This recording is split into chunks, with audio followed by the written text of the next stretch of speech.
Elle a bien commencé l'année pour Manchester, Yacine. Ah là là, vas-y, Bobo. Salut Mohamed. Salut Yacine, comment tu te portes? Ah bah ça va, hein. Je savais que tu allais revenir sur cette défaite de Manchester contre Arsenal. Étonnamment, je Mais bon, t'ai pas beaucoup j'espère juste que vous n'allez pas être comme l'Olympique Lyonnais, que vous n'allez pas faire des passes ou des mugs sur une victoire d'Arsenal contre Manchester, hein, parce que c'est le produit dérivé de Lyon quand ils gagnaient contre le Paris Saint-Germain. Hein. Le but de Memphis. On n'en est pas là encore, on n'en est pas là. On est dans la même galère actuellement, on est dans la même galère, on se comprend. Justement, les gars, vu que vous avez commencé à en parler, on va commencer par ça et on va parler de Manchester United, Yacine, pour démarrer. Et justement, tu avais envie de souligner cette inconstance qui touche le club à travers justement cette défaite, notamment face à Arsenal. C'est ça, en fait, Manchester United fait du Manchester United traditionnel depuis maintenant plusieurs mois, depuis le début de saison, sous l'égide d'Ole Gunnar Solskjaer. C'est qu'il peut avoir du très très bon, et souvent face au gros, et il peut avoir également du très mauvais ou de l'inconstant dans des matchs qui se rapprochent en termes calendaires. Voilà, cette période du mois de décembre a été très intéressante sur certaines phases. On peut, par exemple, rappeler cette belle victoire de Manchester contre City. 3 jours après cette victoire contre Tottenham, ça a été 2 matchs en 3 jours avec 2 belles victoires. Et puis ensuite, après, voilà, il y a des incompréhensions, il y a des défaites incompréhensibles, comme contre Watford, où Manchester United a délivré une très très très très pâle copie. L'une des pires copies de la saison, et même sur ces dernières années, où ça a vraiment frôlé le ridicule, voire vers le scandaleux sur l'investissement de certains joueurs sur le plan physique. Donc voilà, Manchester paye un petit peu de son inconstance par rapport à cette jeunesse, hein, comme je le dis et je le répète dans mes interventions du Bisport. C'est une très très jeune équipe, la plus jeune équipe en termes de moyenne d'âge par rapport au top 6 traditionnel de Première Ligue.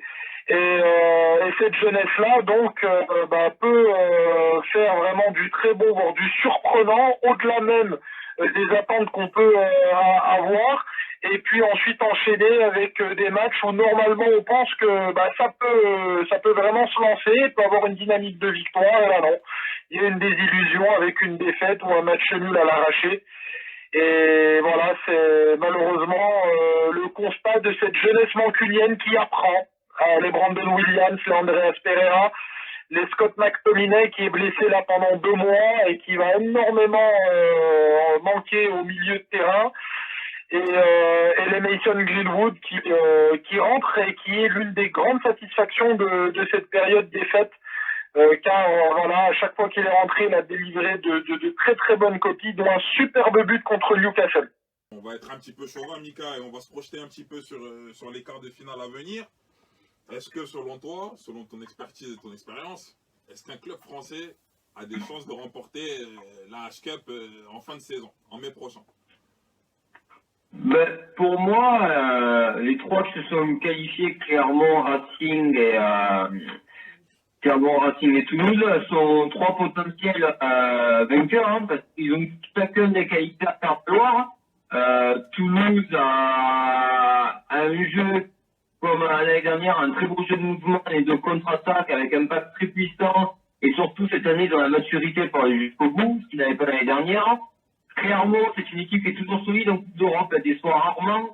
C'est une équipe très physique, hein, qui arrive à épuiser, à concasser les équipes en seconde période. Hein. Donc, pourquoi pas. Moi, mon petit favori quand même, parce qu'au vu du match qu'ils ont produit, ça reste le Racing, qui est cette année une équipe extrêmement qui est très complète, hein, avec le retour des internationaux. Il y a un très beau jeu, c'est l'équipe qui marque le plus d'essais en Coupe d'Europe. Ils ont encore démontré face au Munster. Le Munster qui est normalement une équipe très solide, on en a pris 4, avec l'Intensola en Findronce, la numéro 10, Vakatawa en 13, qui a battu 11 défenseurs rien que sur ce week-end-là. Donc, pour moi, ils sont tous les 3. Les 3 peuvent gagner la finale, mais le Racing, pour moi, est légèrement favori par rapport aux autres. Donc, tout ça, c'est enregistré, c'est en boîte.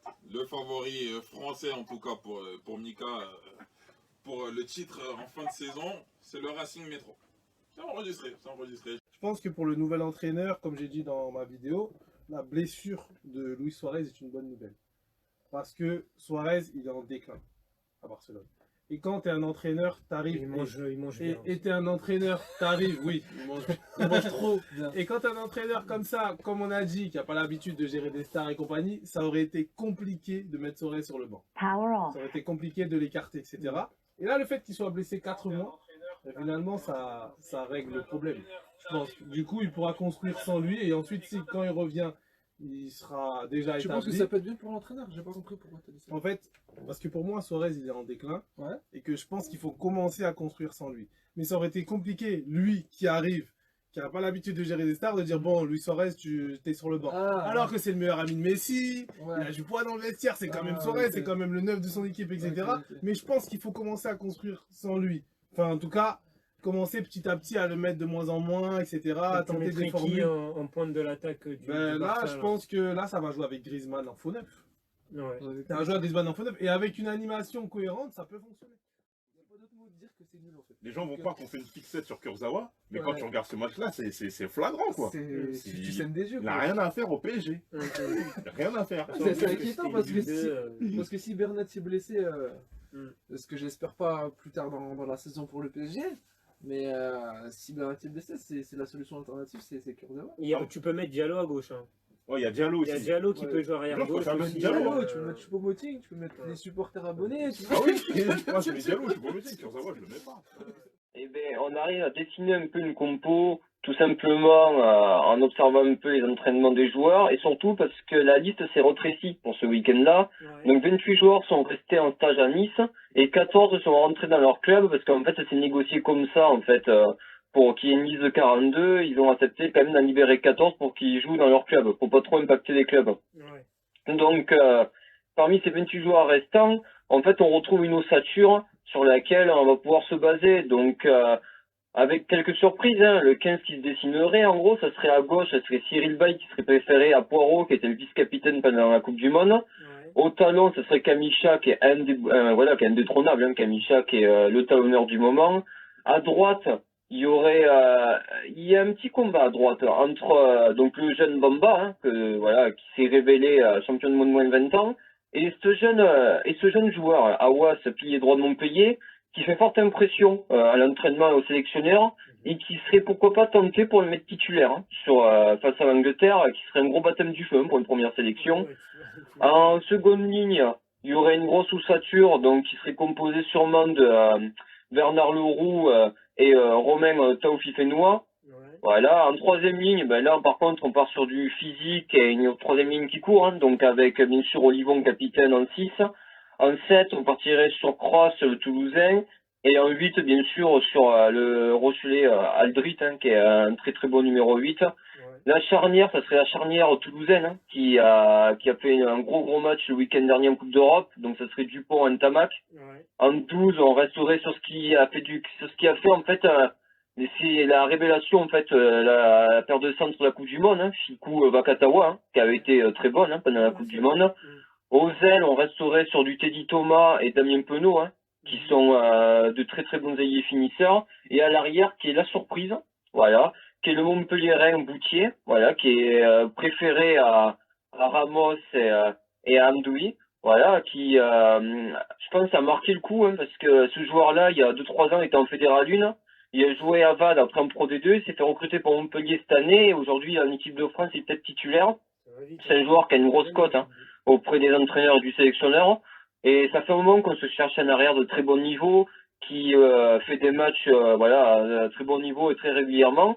Donc j'espère que ça sera la bonne pioche pour cette année, quoi. Ouais. Mika, avec cette compo probable que tu nous as donnée, mis à part le capitaine, bien évidemment, c'est qui les joueurs cadres pour Galtier, les 5-6 joueurs sur lesquels il peut se reposer?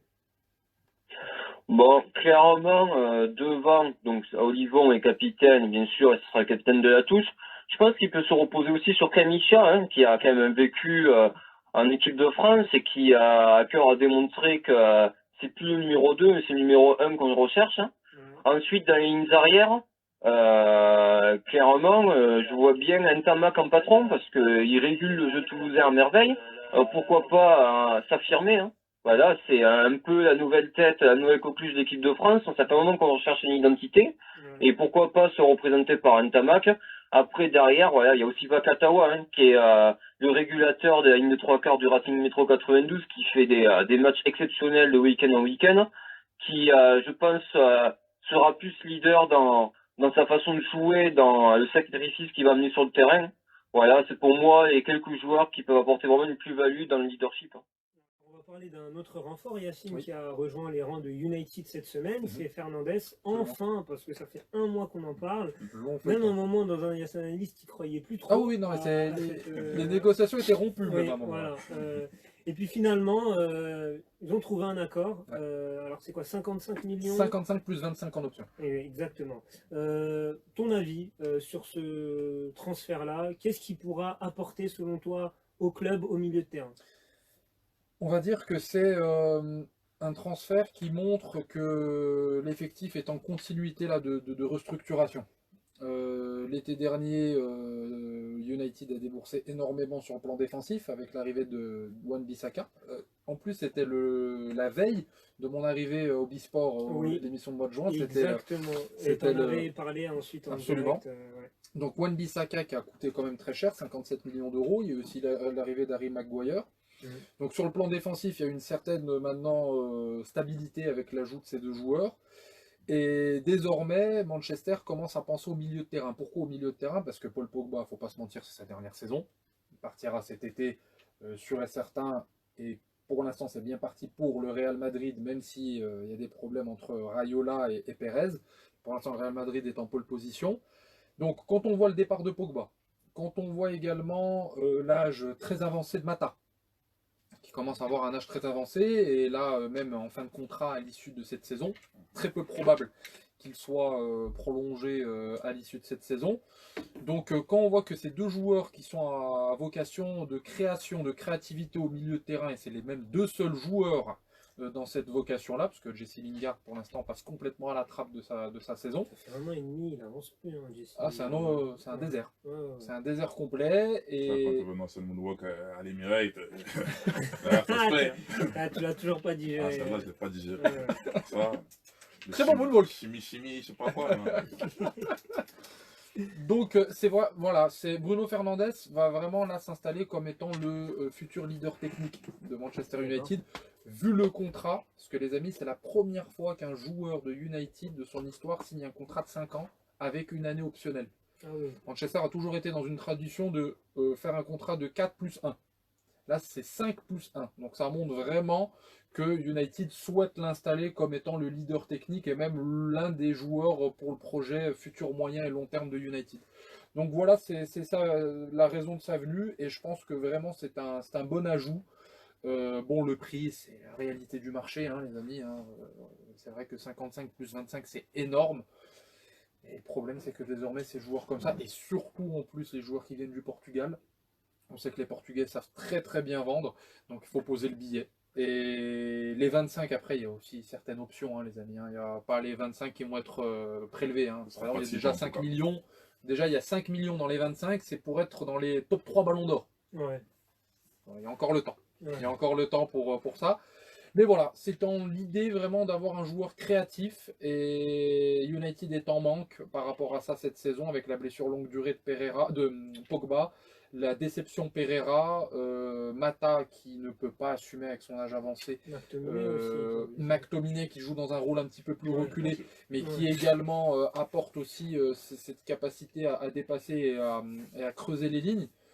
Donc voilà, c'est intéressant, mais j'espère que Solskjaer ne va pas faire la même erreur que Mourinho, va l'incorporer dans l'effectif petit à petit, ne va pas lui donner beaucoup de responsabilités, comme Mourinho par exemple l'avait fait avec Alexis Sanchez, les amis. Rappelez-vous, déjà dans le Bisport, hein, j'étais déjà là, et j'étais très très enthousiaste par rapport à l'arrivée d'Alexis Sanchez. Et malheureusement, Mourinho a eu une très trop mauvaise gestion de sa personne et sur la gestion sportive. Déjà, le numéro 7, pour moi, ça a été un échec. Il ne fallait pas qu'il prenne ce numéro 7. Et en plus de cela, le fait de ne pas le faire jouer à des postes, on va dire, très habituels par rapport à Arsenal. Donc j'espère que United va apprendre de ses erreurs et incorporer Bruno Fernandes par partie. Ça commente encore, hein, la charnière centrale qui fait débat. Erwin qui est chaud là sur le live. Par contre, je ne comprends pas l'attitude de Kimpembe qui se met en difficulté alors que dans l'ensemble, il fait un bon match. Enfin, il a fait un bon match. Surtout sur l'intervention face à Dembélé. C'est vrai qu'il pouvait prendre le rouge. Hein, alors, moi, je suis arbitre de futsal, tu vois. L'expertise. Non, mais je suis pas un expert. Je suis pas un expert, mais moi, je suis arbitre. Je vois ça. Ouais. Carton rouge. D'accord. Pourquoi carton rouge? Anéantissement d'une occasion de but. Parce que Kurzawa, il était battu. Il était derrière. Ouais. Et Kimpembe, donc en gros, il est en duel avec Kimpembe. Mais c'est flagrant, en fait. Je comprends pas pourquoi il n'a pas sifflé carton rouge, pourquoi il n'a pas mis carton rouge. Énorme. Mais moi, j'ai pas compris. Hein, mais là, s'il y a carton rouge, c'est un autre match, en fait. Tu mets ton équipe dans l'embarras pour si peu. Mais c'est. Mais oui. Il y avait combien au score Il y avait 2-0. Il y avait 2-0. Il y avait 2-0. Il y avait 2-0. Quoi. Donc bon. C'est compliqué. Et Salim, on salue Salim. Pas de Marquinhos à l'aller, Kimpembe jouera. Donc peut-être qu'il a des infos que nous n'avons pas, mais ça rejoint un peu ce que tu disais, Riyad. Il y a de fortes chances. Ah bah oui, Kimpembe, ça tu auras droit. Et Kimpembe sera de grâce qui n'a pas le ballon entre les pieds. Et encore, même franchement, hier, quand tu vois Dembélé, physiquement, il a mangé. Moi, c'était compliqué. En face de moi, Dembélé, il a mangé Kimpembe physiquement. Et quand tu sais que son seul atout, comme il dit à chaque fois, c'est la force. C'est la force, bah, c'est fini la force. Il faudrait un peu d'intelligence, il faudrait un peu d'anticipation, de sens du jeu, un peu de qualité technique. Et c'est fini la force. Déjà que Benzema l'avait bougé au Bernabeu. Là, hier, il s'est fait bouger par Dembélé. Bon, en tout cas, Kimpembe qui n'est pas dans une bonne... Haaland, j'ai dit Haaland qui est en confiance. Qui est en confiance. Pas son club, mais Haaland est en confiance. Que craindre de cette formation de Dortmund, les gars? Ils ont gagné 4-0 leur match de championnat. Que craindre? Alors, Sancho, Haaland... Répondez-moi, je vous pose des questions. Répondez à nos auditeurs, peut-être eux ne connaissent pas bien l'équipe. Regardez les stats incroyables du petit jeune Haaland. Il a fait combien de matchs? 4 matchs, je crois. Il a mis 8 ou 9 buts. 8 ou 9 buts. C'est incroyable. Le premier match, il arrive, 20 minutes, 3 buts. 20 minutes, 3 buts. Deuxième match, il fait quasiment la même chose. Et franchement, c'est incroyable. Je sais pas comment il fait, mais il est né en 2000 en plus. Ça. Le 21 juillet 2000. Donc il a tout juste... 5 matchs de Bundesliga, 8 buts. 5 matchs, 8 buts, c'est incroyable. Et comment il s'appelle, Sancho, lui aussi, il a des stats incroyables. En l'espace de cette saison, il a déjà dépassé largement ses stats de l'année dernière en termes de buts et de passes décisives. Donc, c'est des joueurs qui font peur quand même. Le PSG a de quoi avoir peur, mais Dortmund aussi doit avoir peur de certains joueurs du PSG quand même. Parce que Hazard aussi, qui fait un bon début de saison 2020, début d'année 2020. Et l'autre là, Giovanni, comment il s'appelle? Giovanni Reines ou je sais pas comment ça s'appelle. Là j'avoue, je ne sais pas de qui tu me parles. Tu me poses une colle.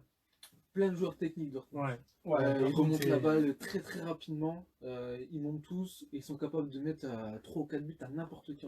N'importe qui. En l'espace de 2-3 minutes, ça peut aller très vite. Exactement. L'état pour l'instant, sur ce que je vois, on dirait il essaye. Je sais pas. Il sait pas trop. C'est normal, il tâtonne là, il a un effectif qu'il a pas choisi. Qui arrive. Comme par exemple Villas-Boas quand il arrive à Marseille, il a dit moi c'est le 4-3-3. C'est comme ça. Voilà, c'est mon équipe, il me faut ça. Mais Salim, tu peux pas comparer Villas-Boas qui a pris l'équipe genre au début de la saison et Arteta qui arrive en plein milieu. On va voir la saison prochaine. On va voir. J'ai pas l'impression qu'il a, ce qui dégage, j'ai pas l'impression qu'il a des idées claires au niveau tactique. Non, c'est trop tôt, Salim. J'ai pas l'impression, c'est une impression. Ça dégage trop tôt. On verra bien. On verra les gars, au-delà de l'entraîneur, qui est très important, c'est tout un organigramme en fait qu'il faut repenser à Arsenal, parce que un entraîneur seul ne peut pas révolutionner une équipe et faire changer des résultats à une équipe. Il peut le faire sur plusieurs années. Non, mais il faut qu'il y ait une direction qui soit claire et qu'ils aient une vraie ligne directrice, notamment au niveau du recrutement. Oui. Il faut qu'ils soient d'accord sur les choix des joueurs. Tu peux pas juste mettre l'entraîneur comme ça. Mais si tu donnes les clés à un entraîneur qui a la possibilité. Par exemple, je sais pas, n'importe quoi. Si tu fais venir Guardiola Arsenal. Mais si les dirigeants non, mais tu veux que tu fasses Guardiola Arsenal. Tu crois qu'il va pas tout changer? Bien sûr, si les dirigeants sont bancals, non. Mais il va tout changer. Non, mais de toute façon, Guardiola, s'il vient, il va dire, si je viens, je veux. Ça, ouais, là, il va poser ses conditions. Je veux les plans sportifs. Je veux des moyens financiers pour recruter, je veux ça, et t'inquiète pas, il va tout changer du jour au lendemain. Bah oui, c'est sûr. Il va tout changer. Ouais, Mika, j'avais une question pour toi. Est-ce que la Coupe du Monde qui s'est jouée au mois de septembre-octobre, ça n'a pas aussi joué un petit peu, sachant que il y avait déjà Ntamak qui était présent, t'avais Galtier qui était dans le staff. Est-ce que ça n'a pas été, on va dire, un des premiers axes de travail, cette Coupe du Monde 2019, qui n'a pas été ridicule, loin de là, on sort contre les Gallois d'un point. Est-ce que ça a aussi permis à Galtier de travailler cette Coupe du Monde? Bah si, clairement, la Coupe du Monde, c'est vrai qu'on avait, c'était intéressant de voir des joueurs comme Ntamak, tout ça, prendre cette expérience-là. Surtout, Galtier, ce qu'il a pu faire, c'était analyser tout ce qui allait pas aujourd'hui, et voir des matchs de Coupe du Monde avec les standards internationaux que ça portait. Ils ont pu établir une base de travail, voilà, tout autour de ça. Et dès que d'ailleurs la Coupe du Monde s'est terminée, ils se sont mis au travail en ciblant des joueurs particuliers qui étaient capables de répondre aux exigences qu'ils avaient. Et du coup, ça aujourd'hui, ça porte ses fruits. Hein.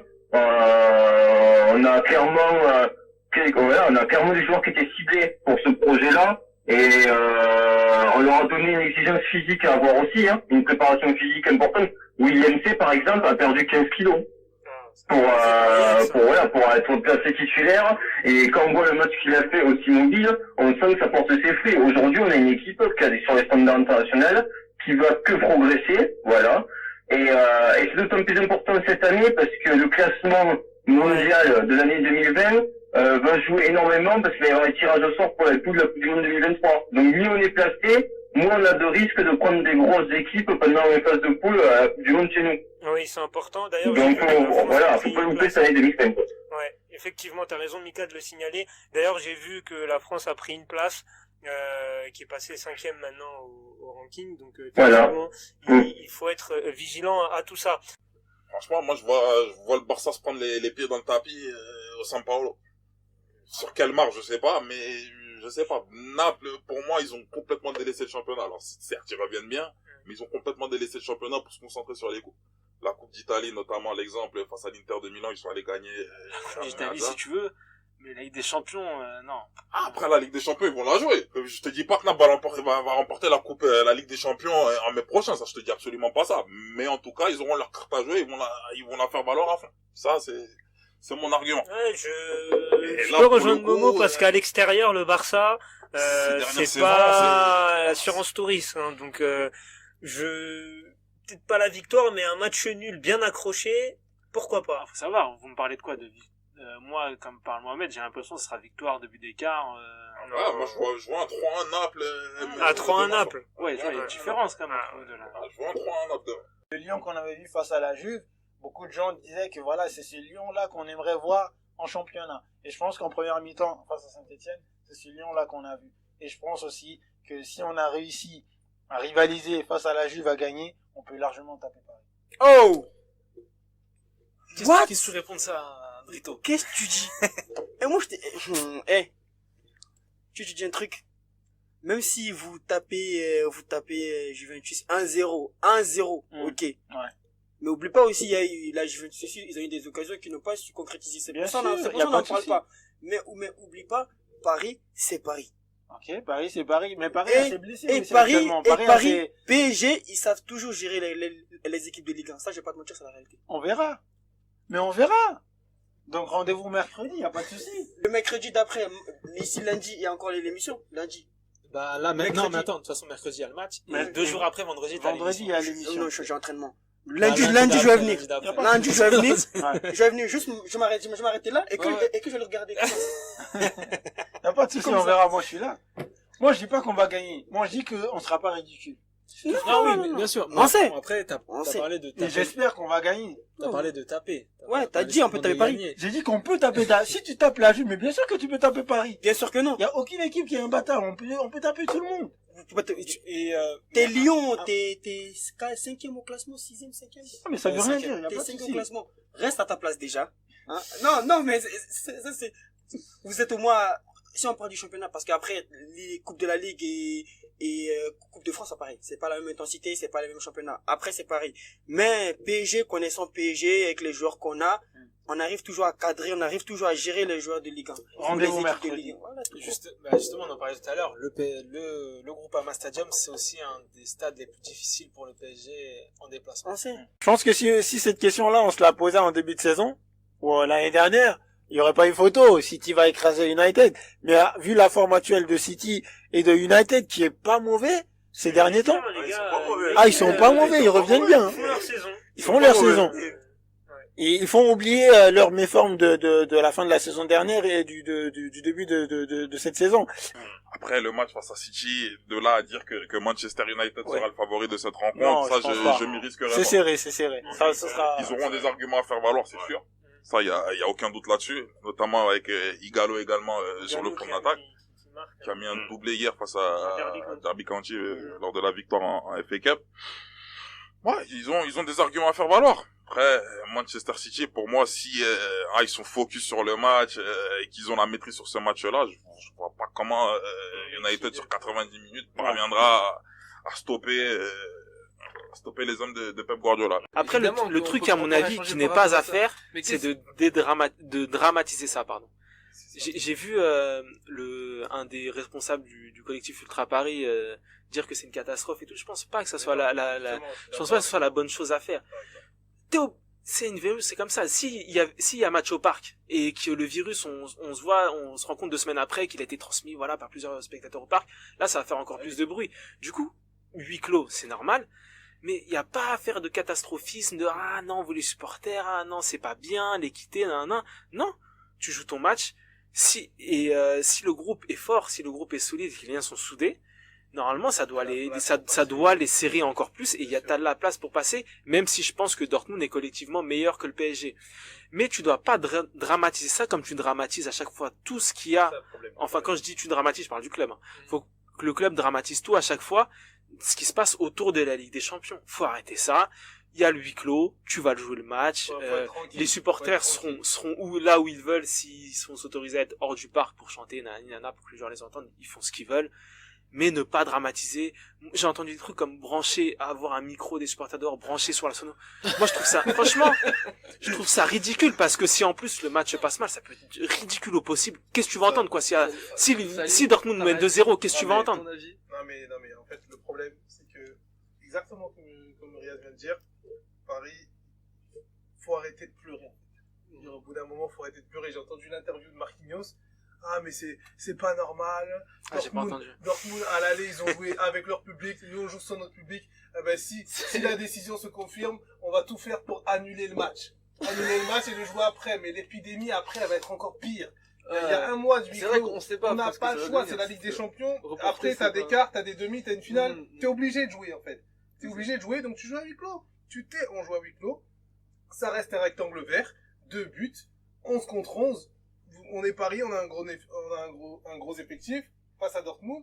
Normalement, tu joues, tu vas, tu joues le match pour le match. J'avais envie d'évoquer l'aspect sportif de cette crise et justement de l'arrêt de ce classement, avec notamment l'OM qui retrouve la Ligue des Champions. On en a parlé tout à l'heure de l'Olympique de Marseille. Est-ce que cet Olympique de Marseille-là a les moyens de bien figurer dans cette compétition aujourd'hui? Nas, en fait, Marseille, tu sais que c'est l'un des seuls clubs, en plus des clubs qui sont plutôt bien lotis par l'arrêt du championnat, qui n'a pas communiqué, justement par rapport à ce que disait Romain il n'y a pas longtemps, qui n'a rien communiqué. C'est-à-dire qu'en fait, tu vas sur la page Twitter, Facebook, Instagram de l'OM, il n'y a rien. Il n'y a pas on est en Ligue des Champions, on est qualifié, super, c'est la fête. Il n'y a rien, absolument rien. Silence radio. Donc ça en dit long sur les difficultés qu'attend Marseille.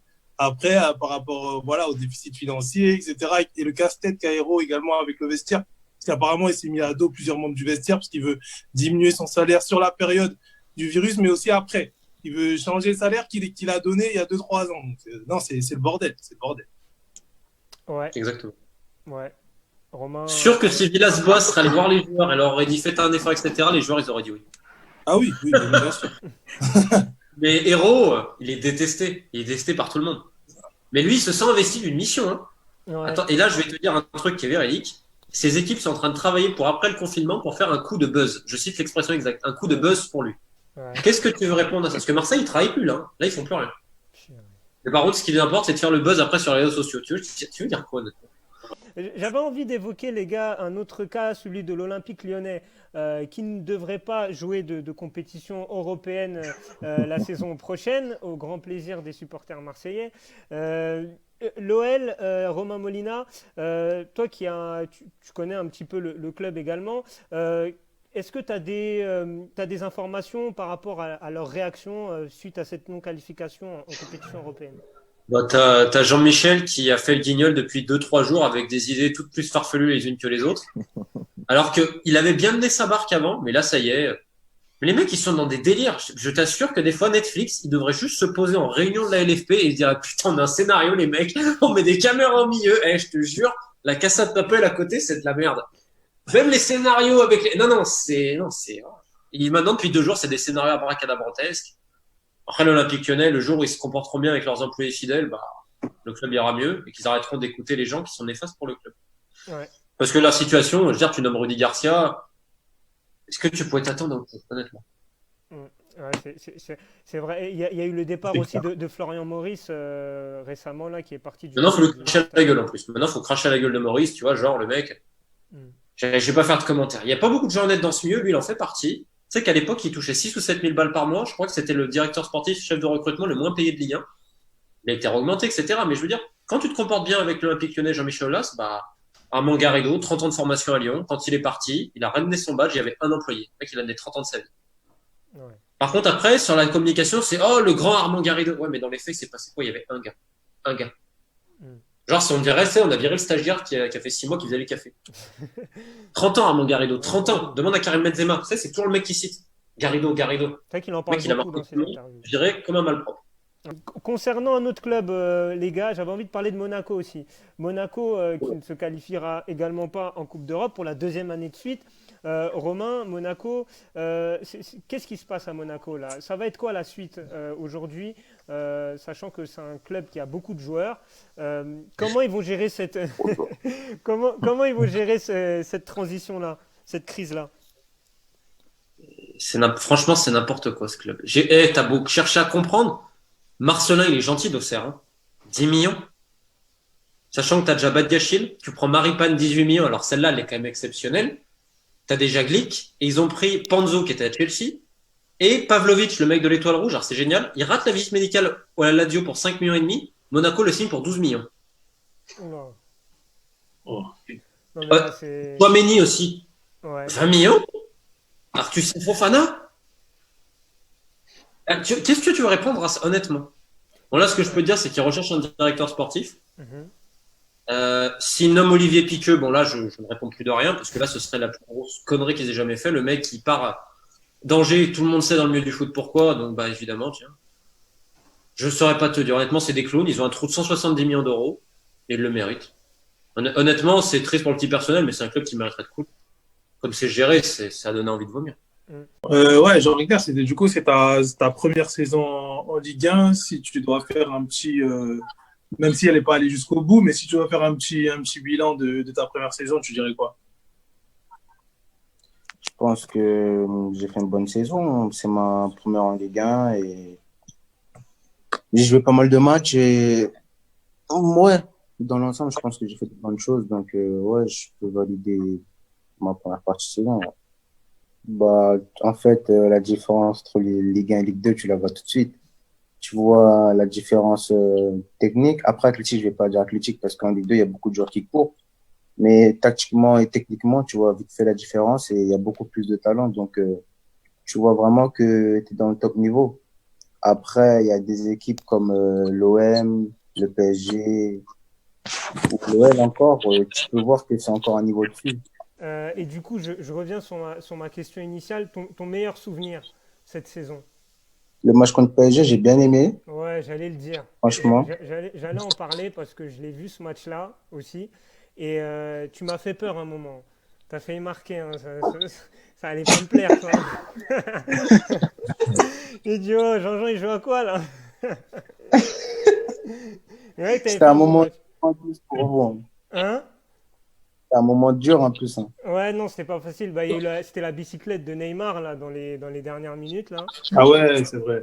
C'était ce Ouais, match-là. ça là, c'était n'importe quoi. Ouais, non, c'était... Paris n'avait rien fait du match. Et éclair de génie de Neymar, en plus qui s'était fait siffler parce que c'était la période où il il devait revenait. partir. Ouais, voilà, ouais. C'était... Grave. C'était... Non, D'ailleurs, franchement, quand on a mis la bicyclette, on est tous restés sur place. Ouais. Limite, on allait applaudir. C'était trop. Tu peux rien faire. Ouais, c'est Et clair. il met une retournette pied gauche. Est-ce que, mis à part la méno, parce que j'ai pas envie que tu te mettes les supporters strasbourgeois à dos, mais mis à part la méno, est-ce qu'il y a un stade qui t'a impressionné en Ligue 1?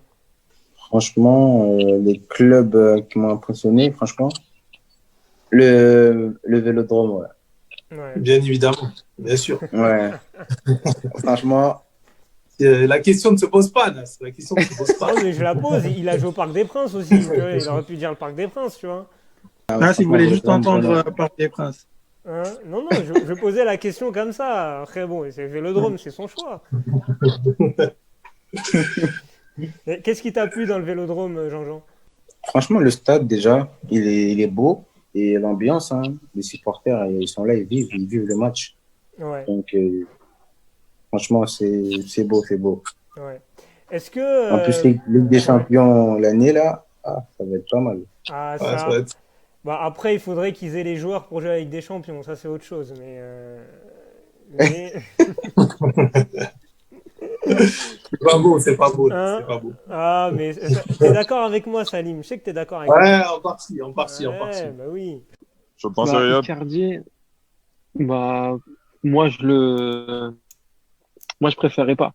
Parce que, ok, bon, tu l'as à 60 millions, c'est un prix très correct pour les prix qui sont pratiqués maintenant au niveau des attaquants en Europe. Mais le problème, c'est que Icardi, là, tu l'as eu pendant un an, t'as pas eu de soucis. Mais si tu le remets sur le banc, comme tu l'as mis la seconde partie de saison, alors qu'il sera sous long contrat avec toi, tu peux être sûr que tu auras des gros soucis et te rajouter des problèmes alors que tu en as déjà dans l'effectif. Je vois vraiment pas la plus-value. Momo. Moi, dans l'idée, à garder Icardi, ça me semble pas une idée si incongrue que ça. Après, maintenant, moi, c'est au niveau du montant du transfert. Lever une option à plus de 60 millions. Par l'état actuel des choses, honnêtement, je serais le PSG, je m'alignerais pas. Je m'alignerais pas et j'aurais opté, moi, c'est l'option que j'ai en tête depuis que les tractations sont en cours avec les départs potentiels de Cavani et Icardi. Installer Kylian Mbappé au poste de numéro 9. Donc pour moi, je pense que, je pense que comme vous dites, les 60 millions pour Icardi, c'est vrai qu'Icardi, il a des petits soucis de comportement, etc. Donc on ne sait pas trop, c'est un peu flou. On ne sait pas comment il va s'intégrer sur la durée. Mais si ils ne trouvent pas de 9 fixe, ils font Icardi. Sinon, ils prolongent encore une année de plus Cavani, mais ça, j'y crois pas trop. Ou alors, ils trouvent un autre attaquant de pointe de fixation. Mais dans l'effectif du PSG, pour moi, ils font un 9 fixe de fixation pour avoir plusieurs solutions. Après, dans quelques matchs, Mbappé pourra jouer en 9 en pointe. Il peut le faire de temps en temps. Mais sur toute une saison, j'y crois pas encore pour l'instant. Je pense que Paris ne peut pas se passer dans la conjoncture actuelle, sachant que le marché des attaquants, il n'est pas si simple que ça, ne peut pas se passer d'un Mauro Icardi que tu as sous la main. Alors oui, le prix peut être cher. 60 millions, c'est pas donné, mais aujourd'hui, quel attaquant de la trempe d'Icardi coûte moins cher? J'en ai pas des masses. Ce soir, comme vous le voyez, on a un invité qu'on est très heureux de recevoir pour la deuxième fois, parce que si vous suivez bien nos aventures, on l'avait invité, d'ailleurs c'est notre premier invité il y a 5 ans maintenant, lors d'une émission du Bisport, c'est Frédéric Yang. Salut Fred. Salut Nas, comment vas-tu? Ça va et toi? Moi ça va super. Merci de m'inviter. Ça fait plaisir de voir que 5 ans après ça continue. Exactement. Ça va continuer longtemps. Hein. On en parlait en off, mais c'est cool. C'est ce que tu fais. Merci beaucoup Fred. De ton côté aussi, hein, tu fais beaucoup de choses. Je me rappelle la première fois qu'on t'avait interviewé, tu avais dit que tu n'étais pas journaliste sportif, mais tu étais un sportif journaliste. C'est ça. Ça J'ai m'avait marqué. Ce rapport avec le sport, plus pratiquant, enfin je me sentais plus pratiquant que vraiment journaliste, et aujourd'hui ça n'a pas changé. Moi, ce qui me plaît, c'est le jeu avant tout, c'est d'être au plus proche des sportifs, parce que c'est eux qui font l'actualité finalement. Et quand je parle de sportifs, il n'y a pas que les pros, il y a aussi les amateurs. Et au final, moi, si j'ai fait ce métier de journaliste sportif, c'est parce que c'est le sport. Je voulais pas être journaliste, je voulais travailler dans le sport, et le fait de suivre depuis tout petit, ça a fait que je me suis rapproché de ce métier. Et aujourd'hui, c'est peut-être aussi dans ça que je me démarque, c'est que je me suis toujours attaché à tout ce qui était au jeu, à la performance, quoi. Et vraiment d'aller creuser en profondeur plus que de raconter des histoires. Moi, c'est ce côté terrain qui m'a toujours plu, en fait, dans le métier. Et justement, tu as lancé ta chaîne YouTube Better Athlete Basketball, justement, où tu donnes des conseils aux amateurs de basket, tout ce qui est technique et tout ce qui est comment gérer un match, parce que tu es aussi coach mental. Donc tu donnes pas mal de conseils, donc c'est vrai que ça se rapproche beaucoup de ce que tu m'avais dit à 5 ans, et d'ailleurs cette chaîne YouTube, allez vous abonner si vous n'y êtes pas encore allé, parce que pour tous les fans de basket, pour tous les fans de sport, Fred vous donne pas mal de bonnes techniques pour aborder les rencontres, et c'est assez sympathique. Si cette année vous continuez avec vos joueurs phares, Kimpembe et tout, vous verrez cette saison en défense centrale, qu'est-ce que ça va donner? Attends. Alors là, ça c'est le spécialiste Riyad qui me fait des trucs que j'aime. D'ailleurs, il me parle de Kimpembe, je ne vais même pas parler de Kimpembe, mais si tu veux, on peut en parler. Je le vois floquer derrière ton t-shirt. Il n'y a pas de souci, mais il n'y a pas de problème. Parce que toi, tu as un problème avec Kimpembe, moi, j'en ai aucun. Je retiens le plus, c'est ce que j'ai dit, c'est les 2 premières saisons de Thiago Silva. Après, derrière, comme j'ai dit dans mon argumentaire, il y a eu une cassure après la Coupe du Monde 2014. Ça, c'est l'appréciation que j'ai de Thiago Silva. Après, sur Kimpembe, je ne voulais pas en parler, mais parlons-en, il n'y a pas de souci. Kimpembe, je ne dis pas que c'est un défenseur extraordinaire, il a fait ses boulettes, il a fait ses trucs, mais il a fait des matchs, il a fait des très gros matchs en Ligue des Champions, chose que Thiago Silva n'a pas fait ces 4 dernières années. Il a fait des très gros matchs en Ligue des Champions, comme ça, il a fait des matchs. Le PSG Moi, j'en ai un en référence, c'est celui Barcelone Barça, en 2017, et le PSG Dortmund, il a fait un bon match, je suis désolé, il a fait un bon match. On passe de bon match à match référence. T'as dit match référence, après tu dis bon match, sois cohérent. Pour moi, c'est un match référence, parce que ce que je t'ai dit il y a 2 semaines, c'est que c'est la première fois que le Paris Saint-Germain se qualifiait alors qu'ils étaient menés d'un but lors du match aller. Oui, c'est triste à dire. Si Silva fait le même, tu dis que c'est un match normal. Si Silva fait le même, tu dis que c'est un match normal. Est-ce qu'il y a des attentes autour de Paul Pogba pour cette fin de saison? Est-ce que Solskjaer compte vraiment sur lui pour aller chercher cette place en Ligue des Champions la saison prochaine? Absolument, Nassourdine. Vraiment, là, l'attente qu'il y a de la part de Manchester United, que ce soit de la part de la direction, de la part d'Ole Gunnar Solskjaer et même de la part des supporters, c'est le retour de Paul Pogba et la connexion qu'il va devoir, c'est pas pouvoir, c'est devoir créer avec Bruno Fernandes, qui a été vraiment la sensation de Manchester United dans le dernier mois avant l'arrêt du championnat au mois de mars. Et voir donc si Pogba et Bruno Fernandes, qui sont 2 excellents joueurs, sont compatibles, si les 2 peuvent être associés au milieu de terrain, et si les 2 peuvent donc amener Manchester United dans une quête donc de place en Ligue des Champions par le biais du championnat, Nassourdine, mais il faut pas oublier également par le biais de l'Europa League, qui aura également lieu. C'est la question que j'allais poser. Voilà, dont l'objectif est bien clair, gagner cette Europa League comme il y a 2 ans de cela, sous l'ère de Mourinho, quand Manchester United avait gagné donc cette Europa League contre l'Ajax Amsterdam, il y a 3 ans même de cela, en 2017, et s'était qualifié donc par en Ligue des Champions par ce biais. Et Pogba, les amis, quand j'entends Riyad qui dit qu'il n'a jamais eu le niveau de la Juve, je suis absolument d'accord avec lui. Mais le problème vient tout d'abord de lui. Parce que ce qu'il faut pas oublier, les amis, c'est qu'avant cette période donc de crise sanitaire, Paul Pogba, c'est 180 minutes jouées depuis le mois de décembre. 180 minutes. Ouais. Voilà, ce qui fait 2 matchs, Ouais, c'est 2 matchs quoi. à temps plein. Ouais. Voilà, 2 matchs à temps plein. Et la dernière fois que Paul Pogba a joué un match en entier, du premier à la dernière minute sans sortir, date du mois d'octobre dernier. Donc, les pépins physiques se sont accumulés. Il y a eu beaucoup de blessures, beaucoup de répétitions de blessures. On va rester à Lille avec donc le package Osimhen Gabriel qui serait, et j'utilise le conditionnel bien évidemment, un pack à 100 millions d'euros à destination de Naples. Est-ce que cette offre, elle est indécente, les gars? De Laurentiis qui va mettre 100 millions sur Moi, 2 je crois joueurs. pas. Franchement, ça sonne fou à mes oreilles, je sais pas pourquoi. Vous avez du mal à y croire? 100 millions pour un mec qui a joué qu'en Ligue. Enfin, si, là, j'ai les 6 Deux matchs, mecs. les matchs de Ligue des Champions. Mais je veux dire qu'ils ont rien confirmé du tout. 100 millions. Alors là. Le plus beau transfert de Naples, c'est Higuaín, si je raconte pas de Non, c'est Lozano l'an dernier. Oui, c'est Lozano. 30 ou 40. Ouais, 40 et quelques. de millions d'euros. 40 et quelques. Mexicain. Et encore, il s'est pas encore vraiment imposé. Du coup, ça peut être un petit traumatisme pour eux. De là à mettre, j'ai entendu les sommes, 60 millions sur le seul Osimhen, 60 à 70 millions sur le seul Osimhen. Il est à Naples actuellement, Osimhen. Mais moi ça me surprendrait sur les sommes parce que c'est complètement fou. C'est la somme qui est sur Mais sur le profil du joueur, Non mais Lille, Nicolas Pepe c'est un peu pareil l'année dernière. C'est un peu pareil, sauf qu'il avait un peu plus de certitude parce qu'il est resté un peu plus longtemps à Lille qu'Osimhen. Mais bon, c'était quoi? C'était une grosse saison en Ligue 1. Mais là on parle 80 millions. C'est même pas le niveau du joueur. 80 millions. Là c'est Arsenal, c'est un gros club anglais. C'est pas les mêmes moyens que Naples. Aujourd'hui, Naples et Arsenal, peut-être pas en termes de moyens, mais en termes de niveau, c'est la même chose. On va passer à l'Allemagne, les gars, avec le transfert qui a fait parler, bien évidemment. Le roi Sané, de retour à la maison, du côté du Bayern Munich. Est-ce que c'est l'une des plus belles affaires du mercato de ces dernières années? L'indemnité de transfert, on parle d'une 50aine de millions d'euros. En dessous d'Osimhen.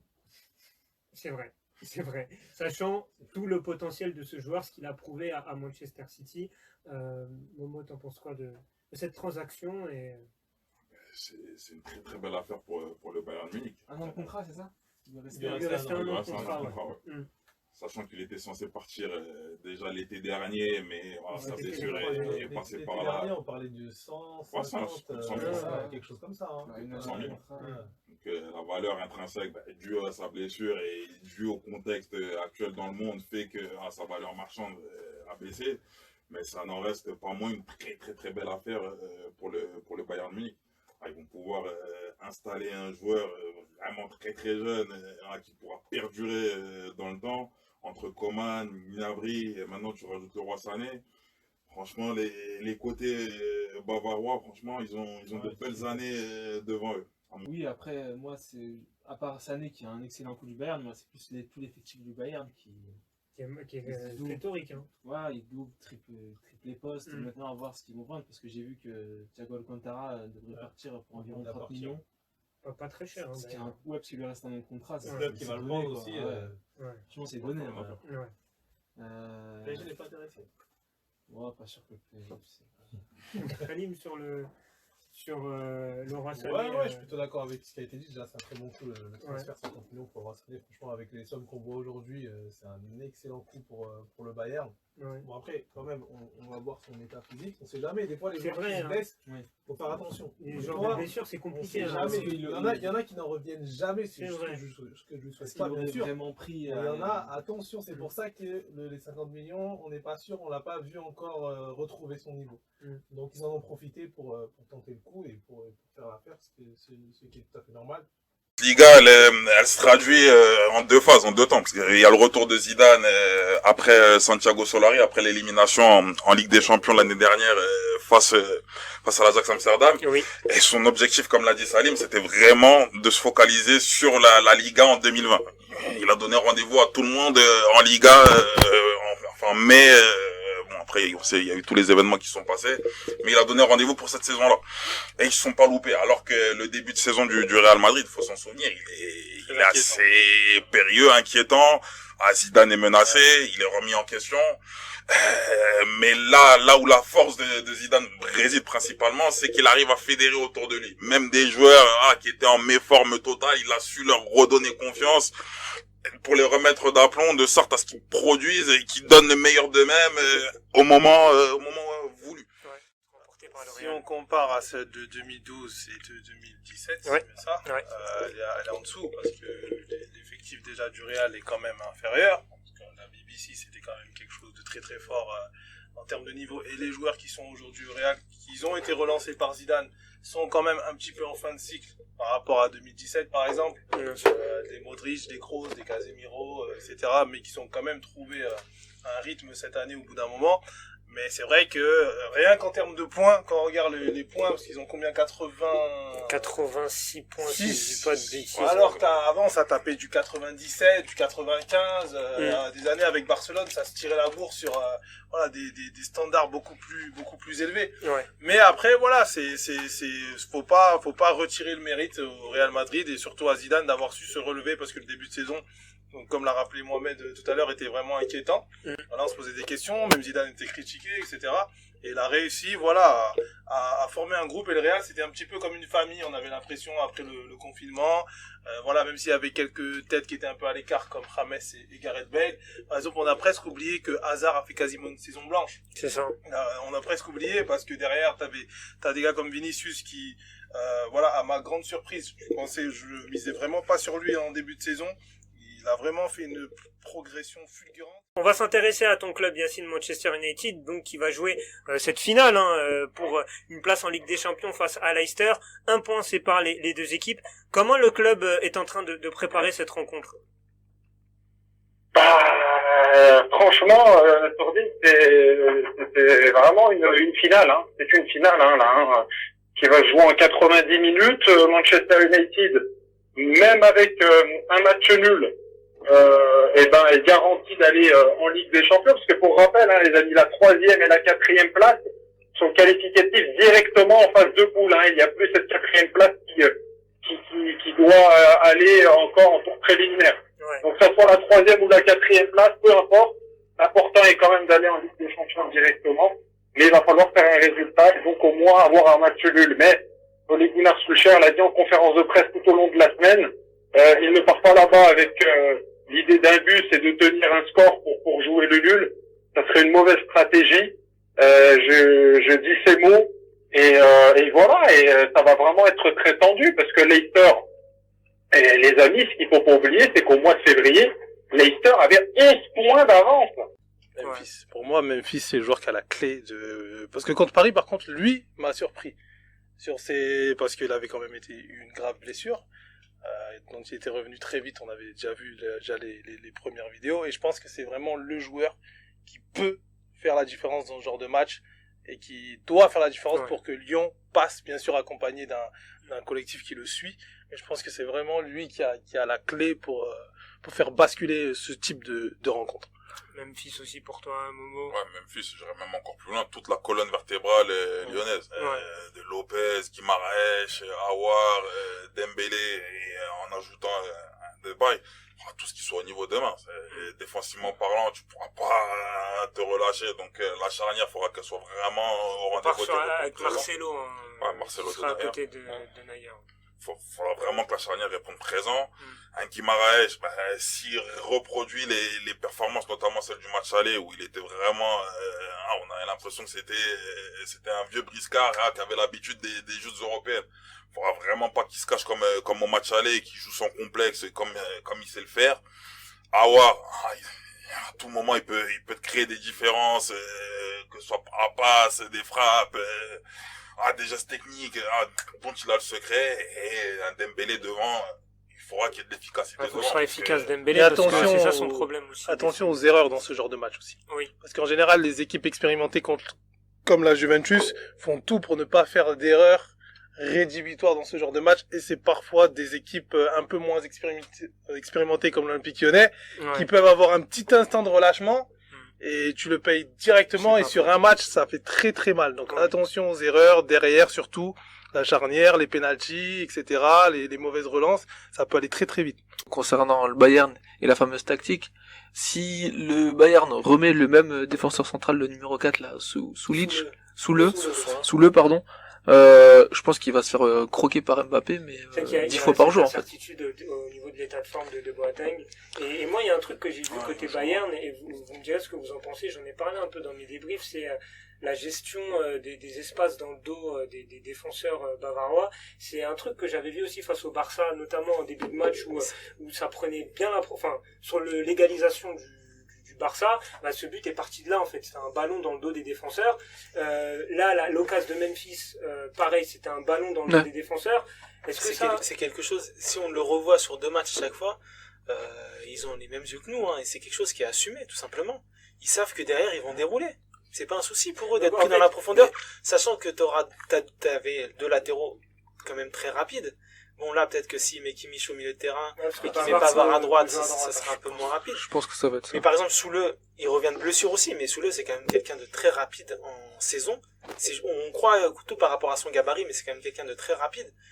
Et là, il revient de blessure, donc c'est assez compliqué, même si normalement, il devrait remettre Boateng pour le début du match Flick.